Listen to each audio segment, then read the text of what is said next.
दोस्तों, आप सभी का पुनः स्वागत है हमारे YouTube चैनल और Facebook पर। आप लोग जानते हैं अभी उत्तर प्रदेश में बहुत सारे ऐसे विकास खंड हैं, जनपद हैं, जहां पर ग्राम रोजगार सेवक कलमबंद हड़ताल कर रहे हैं, जिसका ज्ञापन अपने संबंधित खंड विकास अधिकारी को सौंपा है। उसके बाद कलमबंद हड़ताल जारी है। लेकिन सोचने वाली बात यह है कि इस बंद हड़ताल से क्या ग्राम रोजगार सेवकों की समस्याएं निस्तारित हो जाएंगी या उनके बकाया मानदेय का भुगतान हो जाएगा। यहाँ पर भी अधिकारियों द्वारा एक कूटचरित तरीके से एक षड्यंत्र रचा गया, एक साजिश रची गई, जिसके तहत प्रत्येक जनपद में कुछ विकास खंडों में ग्राम रोजगार सेवकों समेत मनरेगा संविदा कर्मियों के बकाया मानदेय का भुगतान कर दिया गया। फरवरी 2025 तक का, बहुत जगह मार्च 2025 का मानदेय भी बुक कर लिया गया। लेकिन बहुत सारे ऐसे विकास खंड हैं जहां पर इतना भारी भरकम बजट आया, पैसा आया, सब कुछ हुआ, लेकिन उनके मानदेय की बुकिंग नहीं की गई। ये सोची समझी रणनीति थी कि अगर आप भविष्य में आंदोलन करें, धरना प्रदर्शन करें, तो आपकी जनशक्ति कमजोर हो जाए। चूंकि अभी आप लोग जो धरना प्रदर्शन कर रहे हैं, ज्ञापन दे रहे हैं, उसमें आप लोग इस पर लिख रहे हैं कि आप लोगों के बकाया मानदेय होने की वजह से कार्य करने में असमर्थ हैं और हम आंदोलन कलमबंद हड़ताल कर रहे हैं। ऐसी स्थिति में जिन विकास खंडों में ग्राम रोजगार सेवकों या अन्य मनरेगा संविदा कर्मियों का बकाया मानदेय नहीं है, वो ये आधार नहीं बना पाएंगे।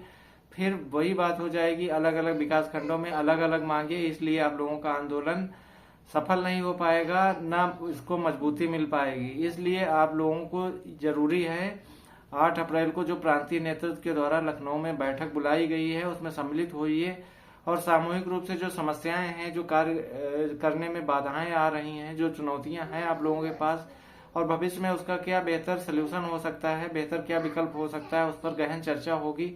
उसके बाद प्रांतीय नेतृत्व के देखरेख में आंदोलन होगा, प्रदेश व्यापी आंदोलन होगा, जिसमें अग्रिम रणनीतियां तय होनी है। आप लोगों के उपस्थिति अनिवार्य है। जिलाध्यक्ष लोग रहेंगे ही, जो आपके जिलाध्यक्ष हैं, उसके अतिरिक्त जो सक्रिय ग्राम रोजगार सेवक साथी हैं, वो भी अपना विचार विमर्श कमेटी को दे सकते हैं, संघर्ष समिति को दे सकते हैं। तो 8 अप्रैल को आप लोग बिल्कुल आइए। इस पर चंदा के बारे में भी बात शायद हो चुकी। बिना चंदा, बिना अर्थव्यवस्था के कोई भी आंदोलन सफल नहीं हो सकता, ना तो उसकी व्यवस्थाएं की जा सकती हैं, खास करके इस लखनऊ जैसे महंगे शहर में, जहां हर एक चीज गांव की अपेक्षा बहुत ज्यादा महंगी है। आप लोगों का जो ट्विटर अभियान चल रहा था वो काफी अच्छा रहा, जिससे कई सारी समस्याएं सॉल्व हुई, लेकिन आप लोग उसमें बिल्कुल इंटरेस्ट नहीं लिए, बिल्कुल सहयोग नहीं कर रहे हैं, जिसके चलते समस्याएं बनी हुई हैं।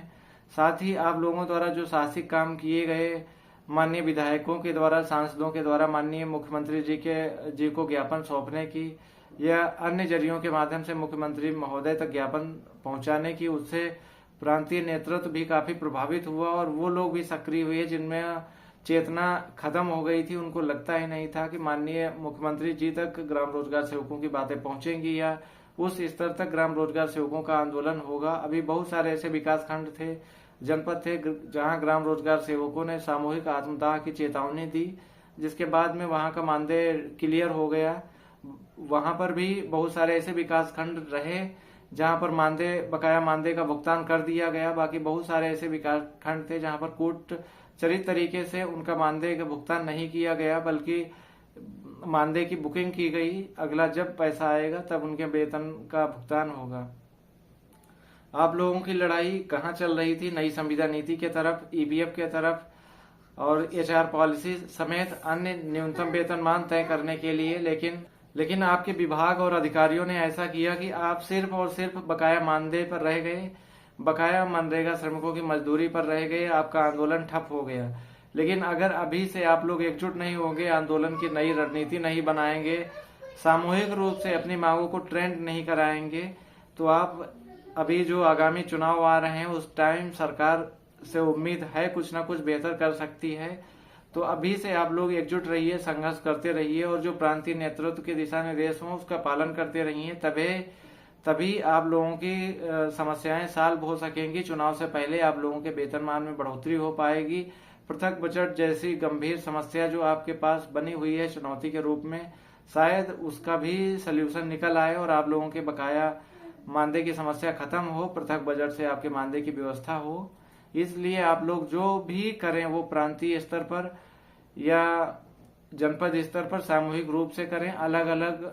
अलग अलग मांगों को लेकर आंदोलन करते रहेंगे, जिसका परिणाम सकारात्मक नहीं आएगा। बकाया मानदेय में भी आपके साथ छलावा किया जाएगा। अगर आपका 6 महीने का बकाया मानदेय है, 1-2 महीने का बकाया मानदेय बना करके आपके आंदोलन को खत्म कर दिया जाएगा। फिर आप 2-4 महीने के बाद आंदोलन करेंगे।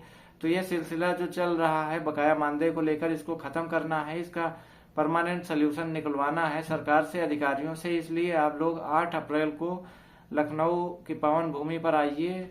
आगाज करेंगे नए आंदोलन का और साथ ही मिलकर रणनीति बनाएंगे। मिलते हैं 8 अप्रैल को। तब तक के लिए जय हिंद, जय भारत।